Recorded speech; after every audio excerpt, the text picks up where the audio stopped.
पोचल्यावर कागद पाठवून दे बर का बाळा, नाही तर आपला जीव पाकोळीवाणी वाट पाहिन. पोटात शिरून राहा, लय शिक, मोठा हो.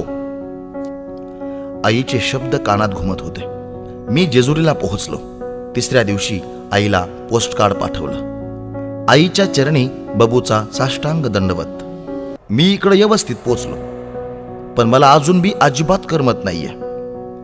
हे गाव खूप मोठं आहे, तरीही मला करमतच नाही. मला तुझी खूप आठवण येते. भाकर खाताना तोंडातला घास तोंडातच फिरत राहतो. रात्री झोपताना तुझ्या दंडाची उशीही मला खूप आठवते.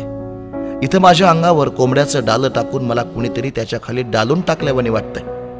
पण तू मात्र तुझा जीव जाळून मला शाळेसाठी इकडं पाठवलंय, तर मग मी करमून घेईन. आता मी खूप शाळा शिकणार आहे आणि तुझं नाव मोठं करणार आहे. तू सांगितल्याप्रमाणे कोणच्याशी भांडण करणार नाही.